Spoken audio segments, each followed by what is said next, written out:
How you doing, everyone? Welcome back. You've met Penelope before. That's my girl right here. She's a sweet little kitty. Uh, well, we weren't going to talk about her right now. In fact, she wants to get down. Uh, one of these days, I'll give you her story and how we ended up with her. But that's not what we're going to talk about right now. I was talking to a pastor friend of mine, social media exchange actually, but this is a conversation that we would have face to face, and he is frustrated that the school in the small town where he preaches is having an event on a Wednesday evening when his church has activities on a Wednesday evening. And apparently that's common for churches. I mean, I'm a believer, but I'm not really a church person, right? I mean, I have gone to church, and I'm not against it. I just have my reasons for staying away.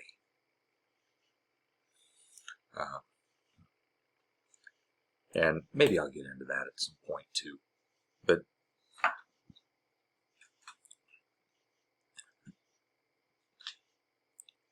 he thinks that, the schools ought to leave Wednesdays alone for the church, and in principle I agree with that, except that, and I'm just being ridiculous here for the sake of being ridiculous. I don't know just exactly which religions have their particular nights, but if he wants Wednesdays for his church, shouldn't the Pastafarians get Mondays, and then the Scientologists get Tuesdays, and then we'll give the Thursdays to your Satanists, and then you can't have your Friday night football games because of the Muslims, and then Saturdays are off limits because the Jewish people, and Saturday is the Jewish Sabbath, I believe. Correct me if I'm wrong on that, if you know. But then the Christian church also gets Sunday. So, basically, you're saying no to any school activities, right? Which is obviously a bad idea. But that's not the point of what I'm getting at with this video, right? That's just kind of where it started, He also brought up that church attendance is declining, which is true.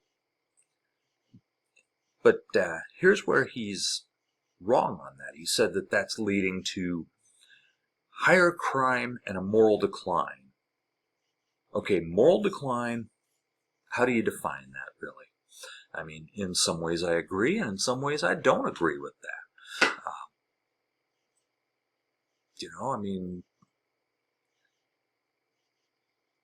What are you calling a moral decline?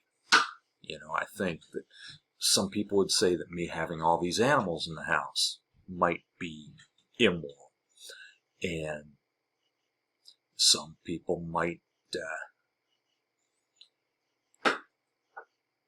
I don't know, they might think that, because I'm keeping them captive, but I treat them well. They're treated well, so that's good.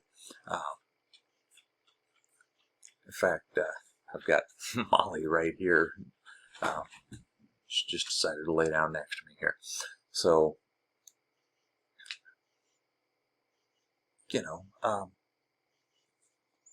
what would be immoral as it pertains to the animals, is if I were to just kick one, But most of what is immoral is also illegal, so we can at least agree on that,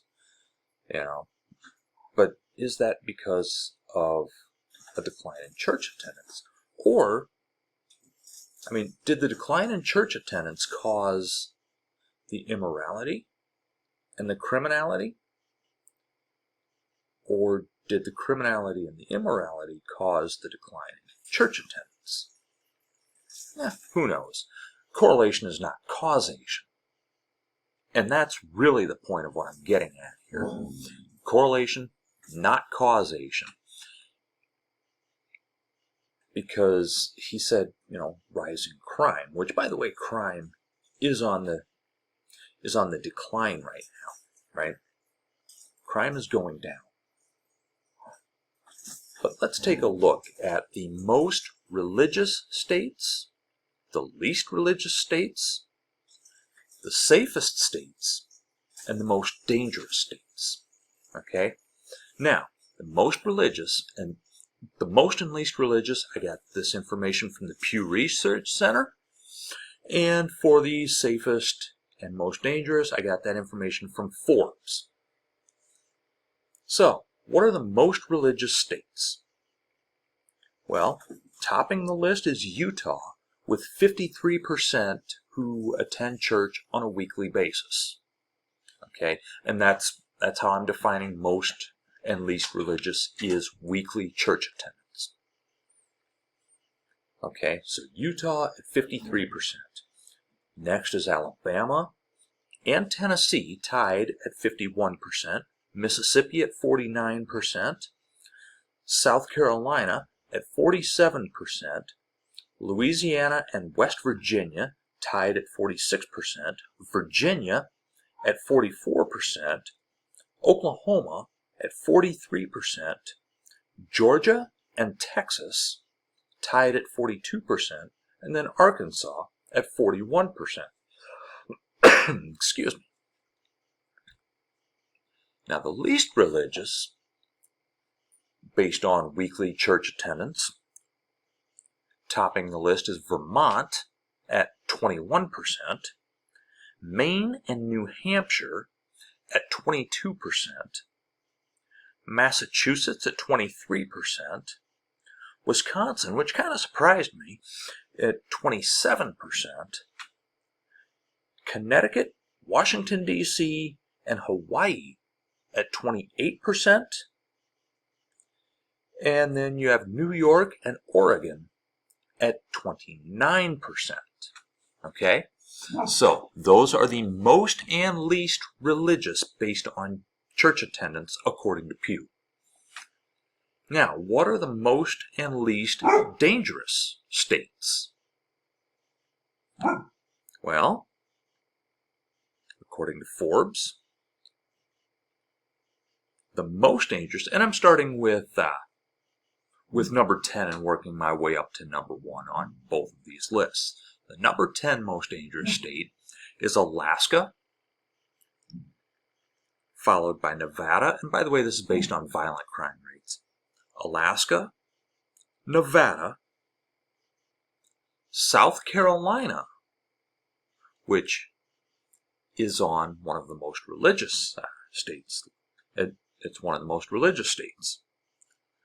Missouri, Tennessee, which is also one of the most religious states. California, Colorado, Louisiana, which is another of the most religious states. Arkansas, also one of the most religious states. And New Mexico.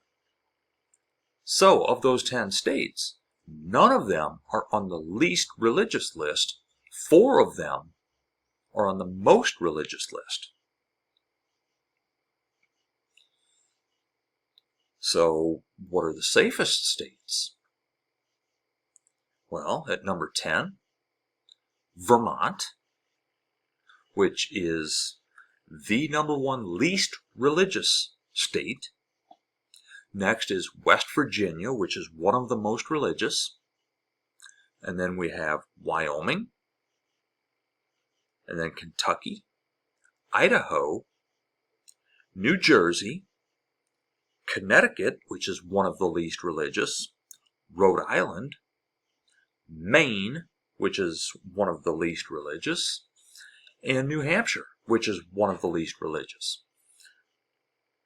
So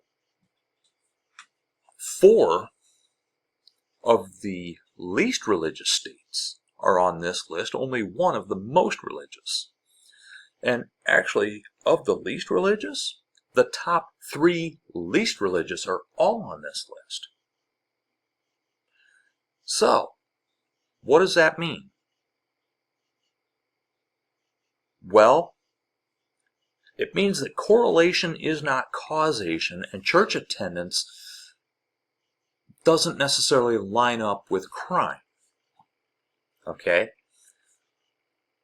I mean, if these numbers, if church attendance correlated with, if they interconnected as strongly as some people seem to think, either all of the most religious would be the safest, or they would be the most dangerous. Conversely, all of the least religious would be either the safest or the most dangerous. But that's not the case.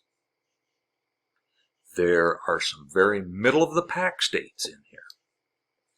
I mean, California is kind of middle of the pack, so is Colorado as far as religiosity is concerned.